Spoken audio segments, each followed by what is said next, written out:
محمد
یہ پروردگار اور اس کے اہل بیت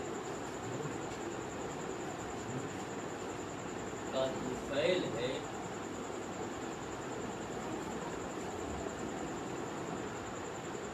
کہ جو زمانے کی نگاہیں ہم پر ٹکی ہوئی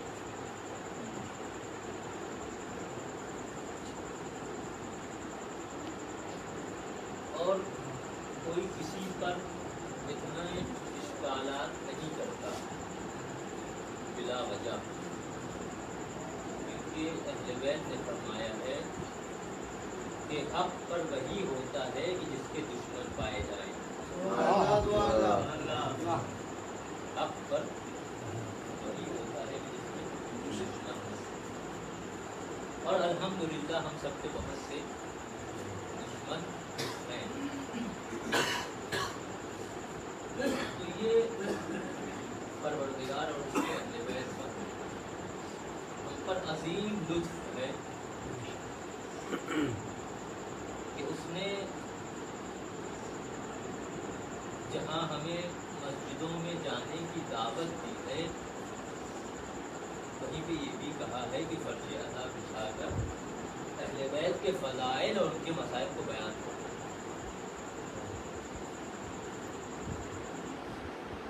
یہ آیت جسے میں نے اپنا سرنامہ سبق کلام قرار دیا، اس میں پروردگار فرما رہا ہے کہ ہم نے مؤمنین اور مؤمنات کو ایسی جنت، ایسی بہشت میں داخل کیا ہے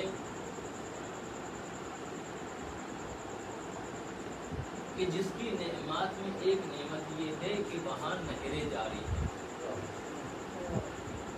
اور یہ مومنین اور مومنات وہ ہیں کہ جو ہمیشہ وہاں پر رہنے والے ہیں۔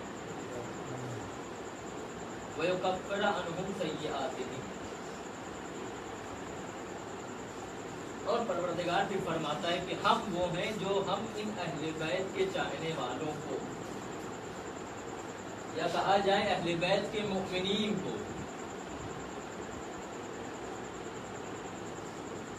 ہم نے بخش دیا۔ وَيُكَفِّرُ عَنْهُمْ سَيِّئَاتِهِمْ، ان کی غلطیوں کو ہم نے ختم کر دیا۔ وَكَانَ ذَلِكَ عِندَ اللَّهِ فَوْزًا عَظِيمًا، بخشنے کے بعد پروردگار یہ فرما رہا ہے کہ جو ہم نے آپ کی بخشش کی ہے، یہ بخشش میرے لیے عظیم کامیابی ہے۔ یہ بخشش میرے لیے عظیم کامیابی ہے۔ اب یہاں سے مومنین کی فضیلت بیان ہوتی ہے، یا اس آیت سے آشکار ہوتی ہے کہ پروردگار ہماری غلطیوں کو معاف کرنے کے بعد کہہ رہا ہے میرے لیے کامیابی ہے. وہ کیوں؟ وہ اس لیے کہ اگر ہم حقیقی مومن ہیں اور وہ خواتین جو مومنہ ہیں، ہم سب نے جو درس لیا ہے، جو کردار سیکھا ہے اہل بیت کا، وہ انہی فرش اعلیٰ سے.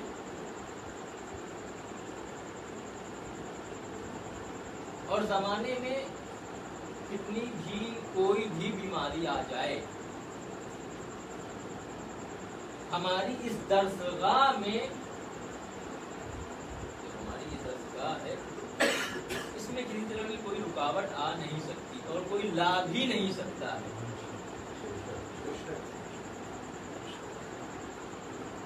یہ جو خاموشی ہے، شاید اس لیے کہ پہلی بار سن رہے ہیں، یا اس لیے کہ موضوع روکھا ہے تھوڑا. ایک اللہ پڑھے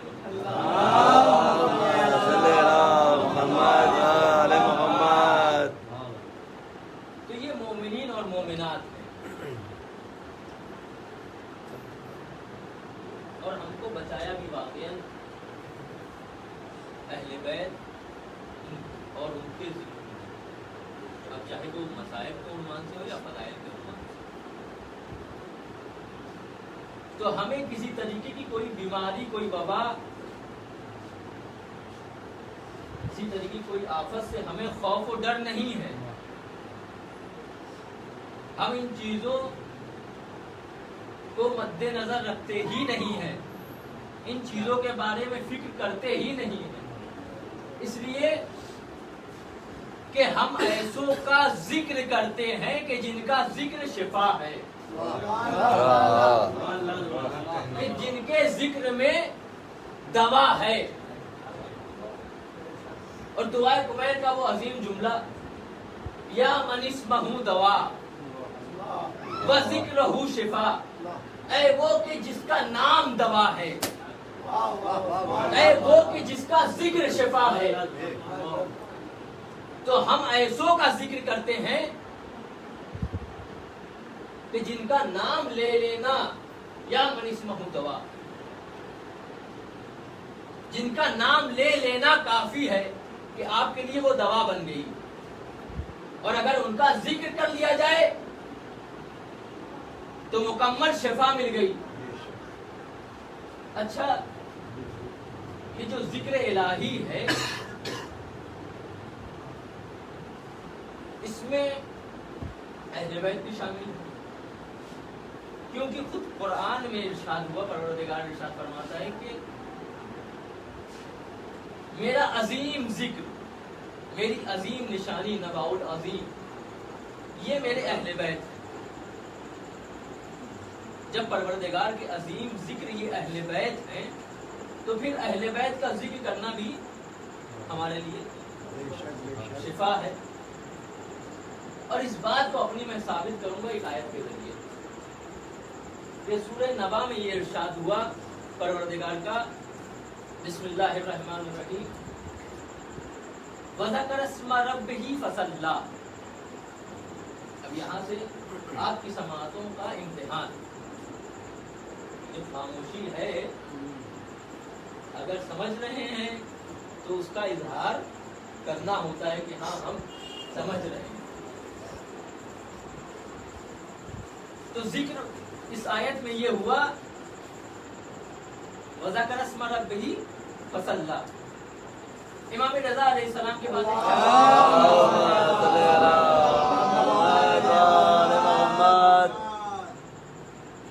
جیسے ہی مولا